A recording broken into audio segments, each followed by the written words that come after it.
Did you know that 70% of people struggle with keeping a conversation going?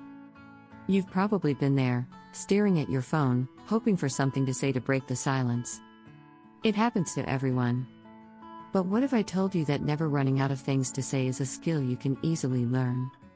Here's a shocking fact: studies show that the quality of your conversations is linked to your relationship happiness. People with better communication skills are 30% more likely to report being satisfied in their relationships. So, what's the secret to keeping the words flowing? It's all about being present, asking the right questions, and knowing when to be silent. In this video, we'll dive into 6 unique strategies that will make sure you always have something interesting to say. From mastering the art of listening to using fun facts to spark conversations, you'll learn how to keep any discussion exciting, meaningful, and engaging. Ready to become a conversation pro? Let's jump in. Chapter 1: The Art of Curious Listening. Uncover hidden gems when you're in a conversation. It's easy to get caught up in your own thoughts and prepare your next response. But here's the secret: great conversations aren't about talking the most, they're about listening. According to research, active listening can actually improve relationship satisfaction by up to 70%. Instead of just waiting for your turn to speak, really hear what the other person is saying. This isn't just about their words, but the emotion behind them. Listening actively means focusing on the speaker, maintaining eye contact, and even using body language to show you're engaged. Small nods or saying, "Tell me more," can work wonders. When you ask questions based on what they've just said, it shows you're truly interested. A good strategy is the follow-up question method. If someone mentions something about their day, ask how that made them feel or what they learned from it. This keeps the conversation flowing naturally. Research from Harvard shows that when people feel heard, they're more likely to open up, making the conversation richer. So, the next time you're stuck, don't panic, ask an open-ended question to dig deeper. Something like, "What made that moment so special for you?" can lead to fascinating stories you never expected. And, here's a pro tip: don't interrupt to finish their sentences. According to psychologists, people find this behavior frustrating. Let them speak their mind fully before jumping in. Chapter 2: Silent Moments, Turning Lulls into Bonding. Let's face it, awkward silences happen. But what if I told you they could actually be a goldmine for building deeper connections? Many couples fear these moments, thinking they signal the end of a good conversation. But in reality, they might be a sign of comfort. Psychologist Laurie R. Santos found that people in relationships who embrace these silences without rushing to fill them tend to be happier and more secure. Instead of stressing over what to say next, lean into the silence. The most meaningful moments in relationships often come when you don't have to speak at all. It gives both people a chance to reflect or simply enjoy each other's presence. So, don't force a conversation just for the sake of it. Sometimes, silence is golden. And here's the thing: when you're comfortable enough to share a quiet moment without tension, you're building trust. Couples who can sit together in silence without feeling the need to talk are more likely to have lasting relationships. Use these moments to show that you enjoy being with the other person, not just filling the space with words. A simple smile or a gentle touch can communicate more than words ever could. It's about creating a connection without always having to talk. It's also important to remember that not every silence needs to be filled with a meaningful conversation. Casual silences help to recharge the energy and keep the dynamics fresh. So, next time the conversation pauses, don't rush, appreciate it. Chapter 3: Flip the Script, Make the What's New? Question exciting again. We've all been there. You ask your partner, "What's new?" And the conversation stalls with a simple "not much." This is where you can get creative. In fact, a study by the University of Southern California found that couples who ask deeper, more thought-provoking questions are more likely to have satisfying, long-lasting conversations. The trick is to reframe the question.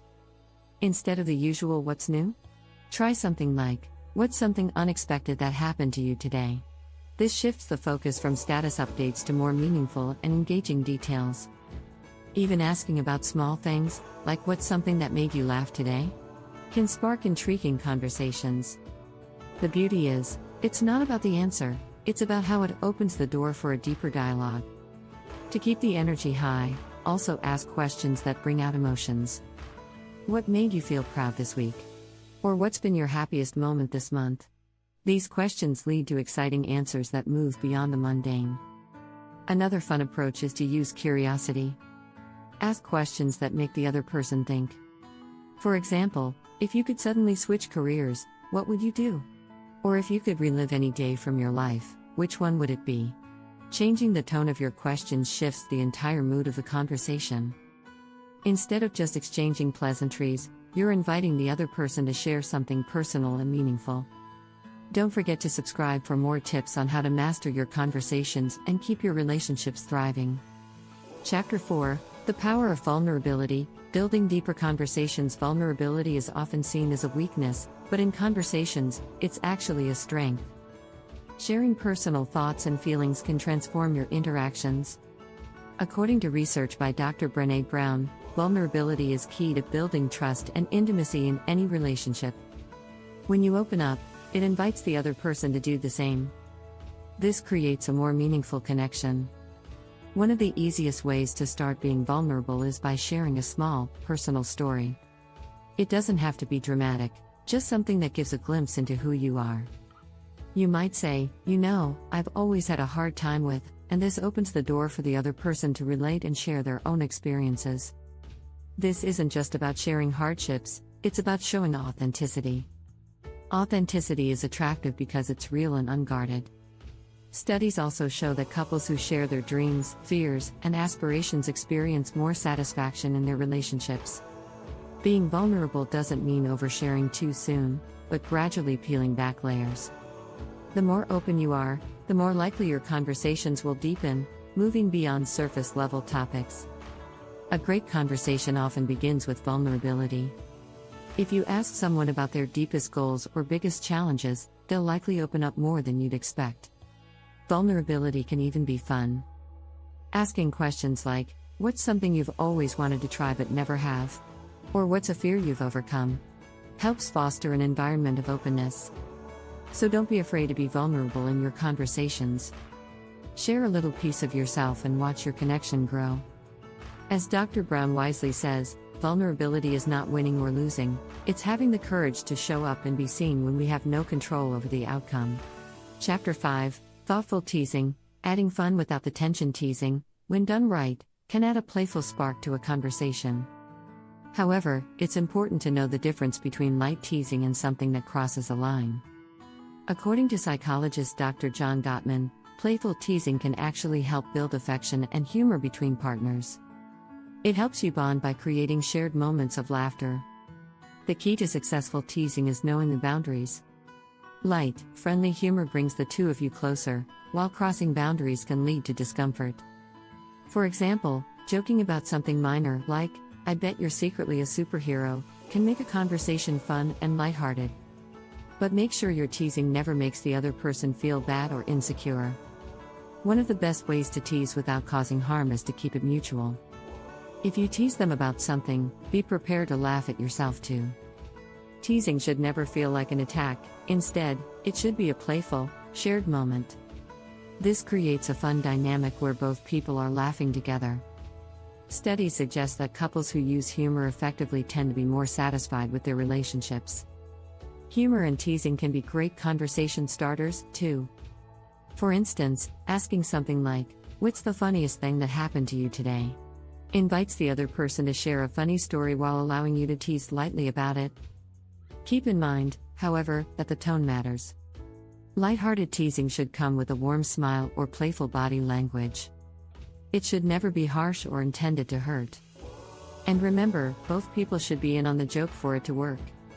In the end, humor and teasing are about creating joy and connection.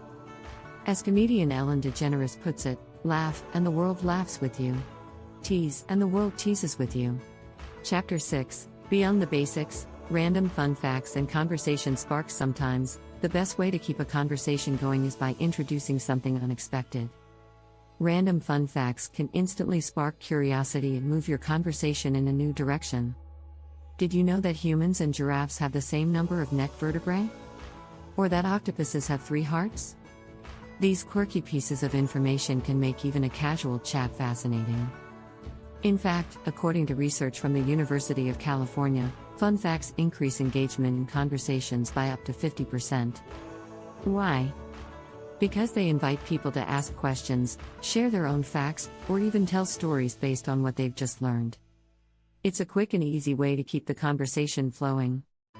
You can easily incorporate fun facts into any topic. For instance, if you're talking about animals, mention how dolphins have names for each other. If you're discussing technology, throw in how the first computer virus was created in 1983 by a teenager. These interesting snippets of information add layers to your conversation, making it feel fresh and unpredictable.